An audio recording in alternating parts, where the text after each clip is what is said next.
കാനഡയിലെ മിക്ക international students ആദ്യം തന്നെ അവർ പഠിക്കാൻ ചൂസ് ചെയ്യുന്ന സ്ഥലം ഒണ്ടാരിയോയിലെ ഏതെങ്കിലും കോളേജോ യൂണിവേഴ്സിറ്റിയൊക്കെ ആയിരിക്കും. അങ്ങനെ ഒണ്ടാരിയോ വന്നിട്ടുള്ള ഇൻ്റർനാഷണൽ സ്റ്റുഡൻസ് PR വേണ്ടി അപ്ലൈ ചെയ്യുന്ന ഒരു പ്രോഗ്രാമിൽ ഒന്നിൽ എക്സ്പ്രസ് എൻട്രിയോ അതേപോലെ തന്നെ ഒണ്ടാരിയോ നോമിനേഷൻ പ്രോഗ്രാം ആയിരിക്കും. അങ്ങനെ എല്ലാവരും പ്രതീക്ഷയോടെ നോക്കിയിരിക്കുന്ന ഒരു പ്രോഗ്രാമാണ് ഒണ്ടാരിയോ നോമിനേഷൻ പ്രോഗ്രാം. അങ്ങനെയുള്ള ഒണ്ടാരിയോ നോമിനേഷൻ പ്രോഗ്രാം ഇപ്പോൾ കണ്ടക്ട് ചെയ്ത് ഏകദേശം ഒരു 6 മാസമായി എന്ന് പറയുമ്പോൾ ആലോചിച്ച് നോക്കിക്കോളൂ. നമുക്ക് ഇവിടെ ഒണ്ടാരിയോയിലുള്ളവർക്ക് ആകെയുള്ളൊരു പോസിബിലിറ്റി പിന്നെ എക്സ്പ്രസ് എൻട്രി പോലത്തെ പ്രോഗ്രാം മാത്രമേ ഉള്ളൂ എന്നുള്ളത്. എന്നാൽ ഈ എക്സ്പ്രസ് എൻട്രി പ്രോഗ്രാമിൻ്റെ കട്ട് ഓഫ് സ്കോർ എന്ന് പറയുന്നതൊക്കെ 500-ൻ്റെ അടുത്തൊക്കെയാണ്. പുതിയൊരു വീഡിയോയിലേക്ക് എല്ലാവർക്കും സ്വാഗതം.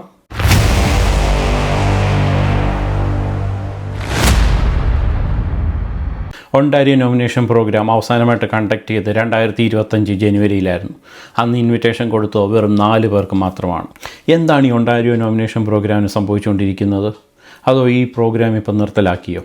ഈ പ്രോഗ്രാമിൽ ഉണ്ടായിരിക്കുന്ന കുറച്ച് മാറ്റങ്ങളും അതേപോലെ തന്നെ ഈ പ്രോഗ്രാം എന്തുകൊണ്ടാണ് ഇപ്പം കണ്ടക്ട് ചെയ്യാത്തത് എന്നൊക്കെയാണ് ഞാനിപ്പോൾ പറയാൻ പോകുന്നത്.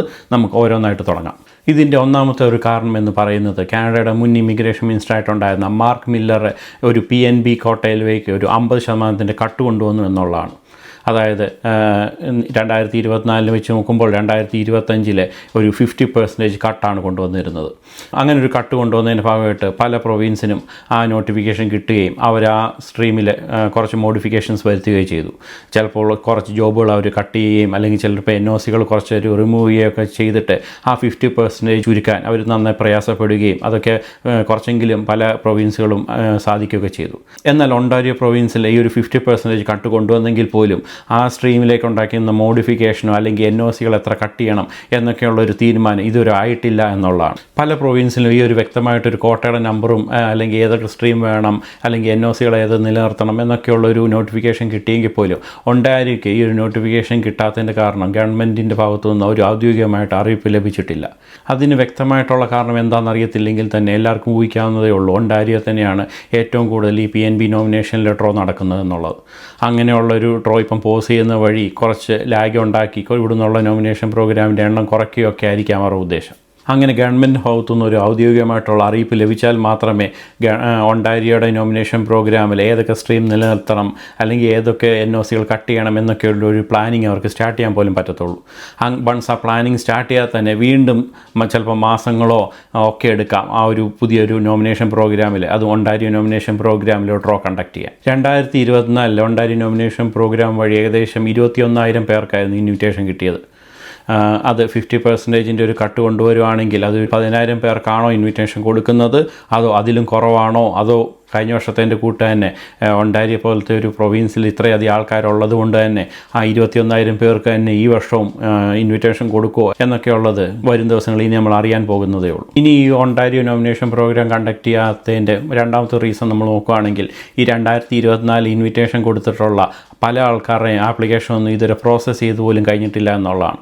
ചിലരുടെ ഇതൊരു 6 മാസമായിട്ടും അല്ലെങ്കിൽ ചിലർ 8 മാസവും ചിലതൊക്കെ 1 വർഷമായിട്ട് ആപ്ലിക്കേഷന് പെൻഡിങ് ആയിട്ട് തന്നെയാണ് നിൽക്കുന്നത്. അത് മുന്നോട്ടൊരു പ്രോസസ്സ് ഒന്ന് കംപ്ലീറ്റ് ചെയ്ത് അവർക്ക് ആ നോമിനേഷൻ പ്രോഗ്രാം വഴിയുള്ള ഇൻവിറ്റേഷൻ കൊടുത്താൽ മാത്രമേ എക്സ്പ്രസ് എൻട്രി പോലത്തെ പ്രോഗ്രാം വഴി അവർക്ക് PR-നൊക്കെ അപ്ലൈ ചെയ്യാൻ പോലും പറ്റത്തുള്ളൂ. മൂന്നാമത്തെ റീസണായിട്ട് പല വിദഗ്ധരും അഭിപ്രായപ്പെടുന്നത് ഇലക്ഷൻ്റെ ഭാഗമായിട്ടാകാം ഈ ഒരു ഒണ്ടാരിയോ നോമിനേഷൻ പ്രോഗ്രാം ഒന്നും കണ്ടക്ട് ചെയ്യാത്തതെന്നുള്ളതാണ്. ഒണ്ടാരിയോ തന്നെ ഇപ്പോൾ ഒരു 2 ഇലക്ഷനാണ് കഴിഞ്ഞത്. ഒന്നെന്ന് പറയുന്ന ഒരു പ്രൊവിൻഷ്യൽ ഇലക്ഷനും അതേപോലെ തന്നെ ഫെഡറൽ ഇലക്ഷനും. പ്രൊവിൻഷ്യൽ ഇലക്ഷൻ എന്ന് പറയുന്നത് നമ്മുടെ നാട്ടിലെ പോലെ സ്റ്റേറ്റിലെ ചീഫ് മിനിസ്റ്ററും MLA-മാരെയും സെലക്ട് ചെയ്യുന്നൊരു ഇലക്ഷനായിരുന്നു. അതേപോലെ തന്നെ കാനഡയുടെ ഒരു പ്രധാനമന്ത്രിയെ സെലക്ട് ചെയ്യുന്നൊരു ഇലക്ഷനായിരുന്നു കുറച്ച് നാൾക്ക് മുമ്പ് കഴിഞ്ഞത്. അങ്ങനെ ഈ 2 ഇലക്ഷൻ്റെ ഭാഗമായിട്ട് ഒണ്ടാരിയോ തന്നെയുള്ള ഒരു ബിസി സ്കെഡ്യൂളിൻ്റെ ഭാഗമായിട്ടൊക്കെ ആയിരിക്കാം ഗവൺമെൻറ് ഓഫീഷ്യൽസ് ഇങ്ങനത്തെ ഒരു ഇതിൻ്റെയൊക്കെ ഒരു പ്ലാനിങ്ങും അല്ലെങ്കിൽ ഒരു എത്ര സ്ട്രീം വെക്കണം അല്ലെങ്കിൽ ഇങ്ങനെ പ്ലാൻ ചെയ്ത് ഒരു പുതിയൊരു രീതിയിൽ 50% കട്ടോട് കൂടി ഈ പ്രോഗ്രാം എങ്ങനെ കണ്ടക്ട് ചെയ്യണം എന്നതിൻ്റെയൊക്കെയുള്ള ഒരു പഠനം അവർക്ക് പൂർത്തിയാക്കാൻ പറ്റാത്തതുകൊണ്ടായിരിക്കാം വീണ്ടും ഇതിങ്ങനെ ഡിലേ ആയിക്കൊണ്ടിരിക്കുന്നത്. പക്ഷേ എന്നിരുന്നാൽ പോലും ഇലക്ഷൻ ഇപ്പം കഴിഞ്ഞു, ഏകദേശം 1 മാസത്തോളമായി. അധികം താമസിക്കാതെ തന്നെ ഇതിനൊക്കെ ഒരു മാറ്റങ്ങൾ വന്നതിന് ശേഷം പുതിയ രീതിയിൽ നോമിനേഷൻ പ്രോഗ്രാം ഔദ്യോഗികമായിട്ട് അനൗൺസ് ചെയ്യുകയും അതിനുശേഷം പുതിയ ഡ്രോസൊക്കെ കണ്ടക്ട് ചെയ്യുമെന്നാണ് എല്ലാവരും പ്രതീക്ഷിക്കുന്നത്. ഇതിൻ്റെ ഒപ്പം തന്നെ ഒരു ഗുഡ് ന്യൂസും അതേപോലെ ഒരു ബാഡ് ന്യൂസും ഉണ്ട്. ഗുഡ് ന്യൂസ് എന്താണെന്ന് വെച്ചാൽ കഴിഞ്ഞ വർഷം കണ്ടക്ട് ചെയ്തിരുന്ന 9 സ്ട്രീമുകളും 2025 അത് നിലനിർത്തും എന്നാണ് അത് ഔദ്യോഗികമായിട്ട് അവർ പ്രഖ്യാപിച്ചിരിക്കുന്നത്. അത് ഒരു വിധത്തിൽ പറഞ്ഞ ആശ്വാസപരമായിട്ടുള്ള കാര്യമാണ്. കാരണം എല്ലാ സ്ട്രീമുകളും അതേപോലെ നിലനിർത്തുമെന്ന് പറയുമ്പോൾ അപ്ലൈ ചെയ്യുന്നവർക്കെല്ലാം സാധ്യത കൂടുകയാണ് ചെയ്യുന്നത്.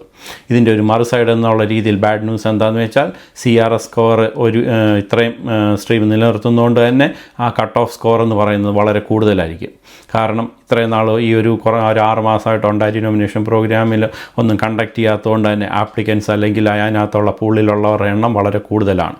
അതുകൊണ്ട് തന്നെ ഹൈ സ്കോർ CRS ഒക്കെ ഉള്ള ആൾക്കാർ ഒത്തിരി പേരുണ്ട്. ആ കാരണം കൊണ്ട് ഇപ്പം അടുത്തായിട്ട് കണ്ടക്ട് ചെയ്യാൻ പോകുന്ന ഒരു നോമിനേഷൻ പ്രോഗ്രാമിൻ്റെ ഡ്രോയിൽ CRS അവർ ഇൻവൈറ്റ് ചെയ്യാൻ പോകുന്നതല്ല ഹൈ നമ്പർ ആയിരിക്കും എന്നുള്ളതാണ് ഒരു ബാഡ് ന്യൂസ് എന്ന് പറയുന്നത്. അത് ഗ്രാജ്വലി കുറഞ്ഞു വരാനുള്ള സാധ്യതയുണ്ടെങ്കിൽ പോലും ഇപ്പോഴത്തെ രീതിയിൽ പോവുകയാണെങ്കിൽ അത് ചിലപ്പോൾ ഒരു സമയത്തിന് ശേഷമായിരിക്കും അടുത്ത ഡ്രോ കണ്ടക്ട് ചെയ്യുകയൊക്കെ ചെയ്യുന്നത്. അപ്പോൾ ഇപ്പോൾ നോമിനേഷൻ പ്രോഗ്രാമിൽ ലോ സ്കോറിൽ നിൽക്കുന്ന ആൾക്ക് കുറച്ചൊരു നെഗറ്റീവായിട്ട് അഫക്റ്റ് ചെയ്യുന്നൊരു കാര്യം തന്നെയാണിത്. 2025 9 സ്ട്രീം നിലനിർത്തുമെന്ന് പറയുമ്പോൾ പോലും പല NOCകളും ചിലപ്പോൾ കട്ട് ചെയ്യാനുള്ള സാധ്യതയുണ്ട്.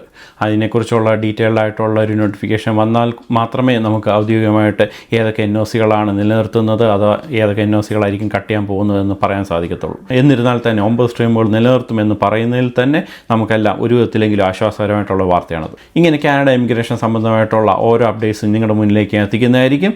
അങ്ങനത്തെ പുതിയ വീഡിയോ ആയിട്ട് ഞാൻ വീണ്ടും വരുന്നിടം വരെ it's me AJ signing off. By.